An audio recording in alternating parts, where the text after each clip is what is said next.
Okay, let's be real for a second. Nobody, and I mean nobody, likes a pushy sales pitch. Not the person giving it, and definitely not the person on the receiving end. But what if you could completely change that game? What if, instead of pushing, you could actually guide someone on a journey of their own discovery? Well, let's dive into a framework that promises to do exactly that. And this right here, this is the core idea, the whole philosophy we're unpacking. The goal isn't to strong-arm someone into a deal. It's about helping them find clarity.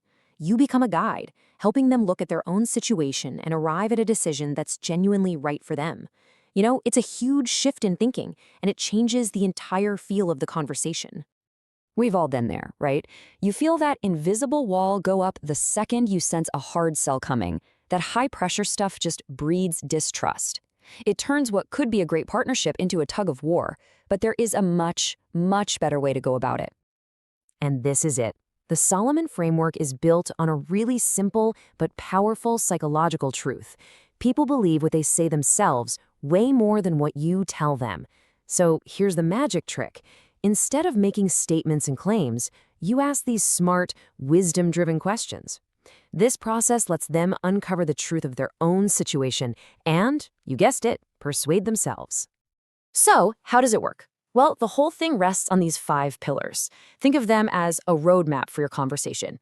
Each one has a specific job, and they flow really naturally from one to the next, guiding the talk from just a simple hello all the way to a confident decision.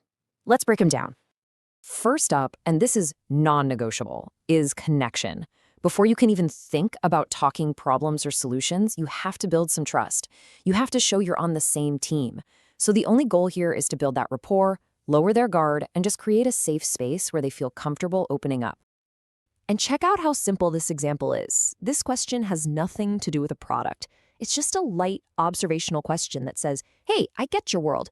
It validates how they do things and just invites them to share their story. And just like that, their defenses start to come down. Okay, once you've got that connection, you can move on to problem awareness. And the key word here is subtlety. If you just come out and ask, so, what are your biggest problems? You know what happens? Those walls go right back up. The goal is to help them voice their own challenges without making them feel like they're in an interrogation room.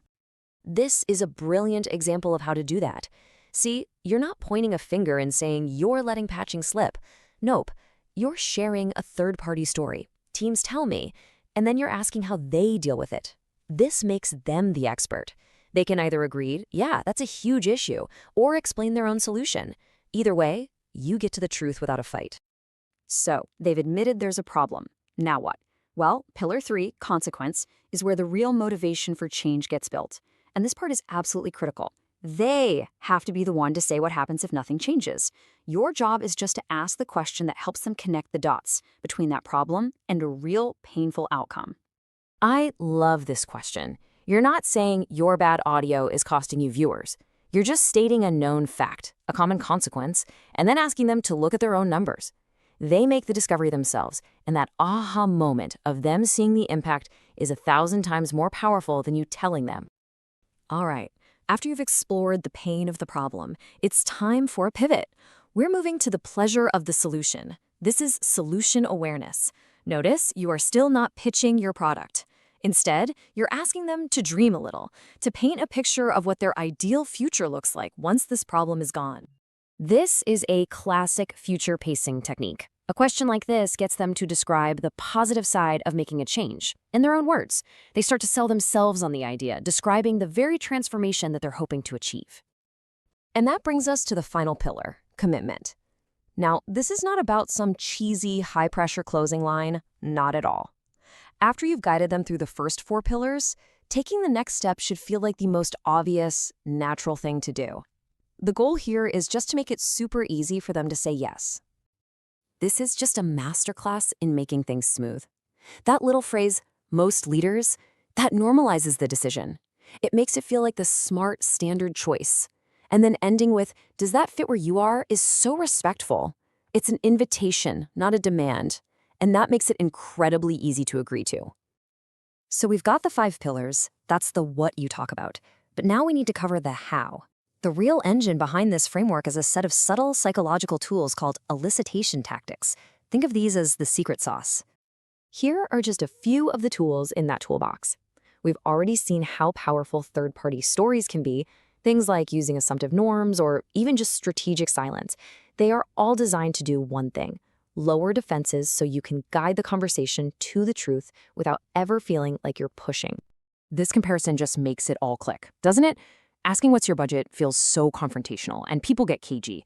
But when you state most teams' budget between X and Y, that's an assumptive norm. You're just inviting them to correct you. And they almost always will. They'll say, oh, actually, we're closer to Z. And just like that, you have the real number without any friction. So what about when you hit those inevitable roadblocks? The objections. Well, instead of getting into an argument, you can actually use these exact same principles to turn that objection into a moment of discovery. Let's take a look. When you hear the price is too high, instead of getting defensive, you ask a question that reframes it around value, like, which costs matter most? If they say, the timing isn't right, you get curious and explore what would need to be true for the timing to be right. See the pattern? Every response turns a hard stop into a new path for conversation. So how do you know if you're doing this right? Well, this chart says it all. You should be listening way more than you talk. If the person you're speaking with is doing 60% or more of the talking, that's a fantastic sign. It means they're engaged, they're processing, and they're doing the important work of persuading themselves. Okay, this all sounds great in theory, right? But how do you actually start doing it? Well, the great news is that this isn't some abstract art form. It's a totally trainable skill. There's a really clear path to get you or your team up and running with this.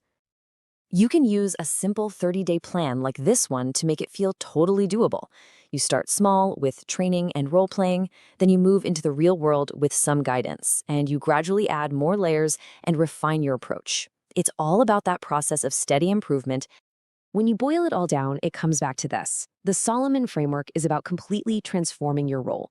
You stop being someone who just pushes a product and you become a facilitator of clarity. You start having guided conversations that don't pressure people, but actually inspire them to take action for their own good.